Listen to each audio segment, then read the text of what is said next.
I'm originally from Harare, Zimbabwe. I came to the United States when I was 12. I came with my parents and my two brothers at the time. It was an interesting time to be in a different country at that age. I was in middle school, and during middle school, the concern is really about fitting in. And I had done all the things I thought to make sure that I was going to fit in. I had my first pair of jeans. My parents had bought me a little bubble jacket and some high tops. That was the fashion back then in the 90s. So I thought I was going to be fitting in really well.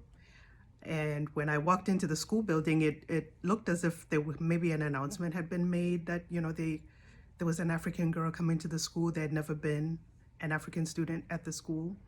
And so they were supposed to make me feel welcome or something.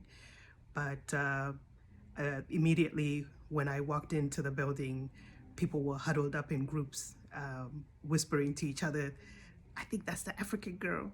And I was wondering how they knew that because I had the outfit on. So it was a challenging time because my hair was drawing so much attention. The way that it had been done was with a needle and thread, and it looked like flat twists with this elaborate bun at the back. And everywhere I went, it just made me stand out. So that first week, because my hair was such a topic of conversation, I begged my mom to undo it. And then when we undid it, I had this big afro.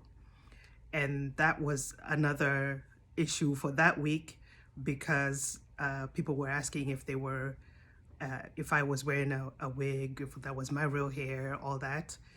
And then the third week, I believe, was when I relaxed it, and that's when things started to die down. I was a great student, so everybody thought that I should become a doctor, so I believed that I should become a doctor. There were no other options that had been thrown out.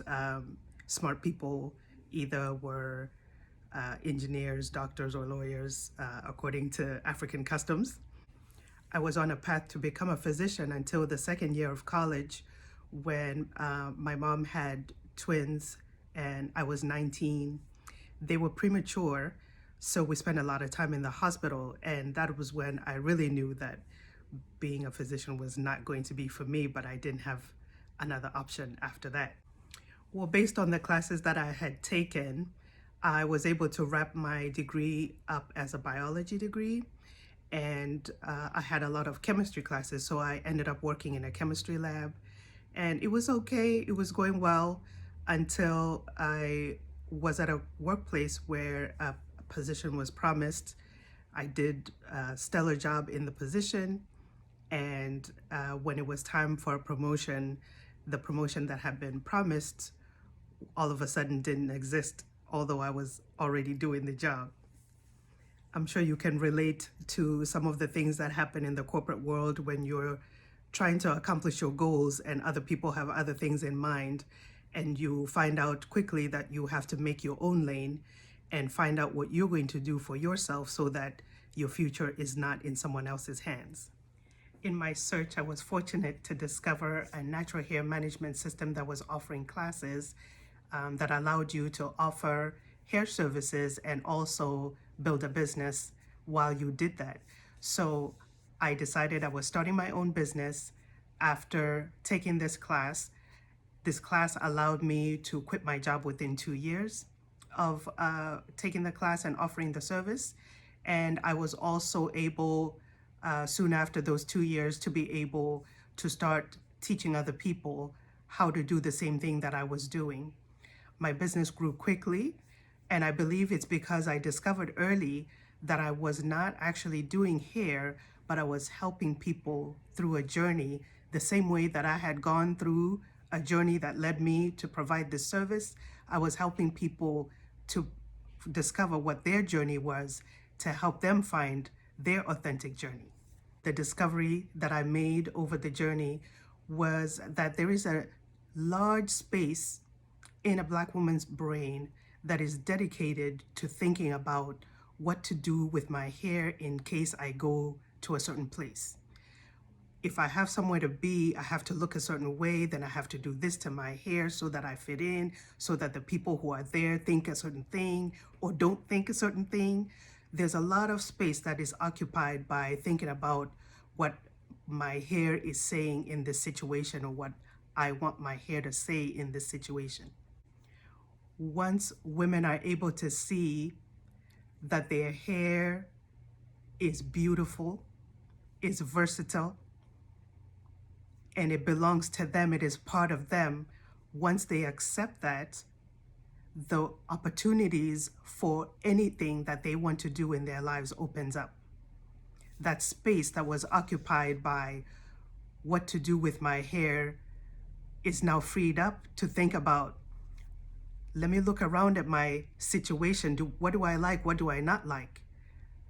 And the boldness to change what it is that I don't like. That transformation has been the most exciting, to watch people come through with a certain perspective about their hair and leave with a completely different perspective about themselves altogether. Because after all, our hair is a part of us. We cannot remove ourselves from our hair. We cannot say certain things about our hair and think that they don't apply to us. Once we embrace the fact that our hair is what it is, and what it is okay. In fact, it is more than okay, it is beautiful. It is versatile. It defies gravity. It does so much. Once we accept that, then we're able to work with it in a way that it prefers. And surprisingly, the way that it prefers is also the way that we prefer. We were just trying to fit into some place where we weren't supposed to be fitting in. That experience that I had in 8th grade of trying to fit in, it was difficult to maintain trying to fit in. There were so many things that had to change. But now, as I embrace who I am as I am, there is so much freedom in what I'm able to do, what I'm able to say, how I feel. And I'm on the journey to help you fall in love with your hair so that you can fully express your authentic self to the world.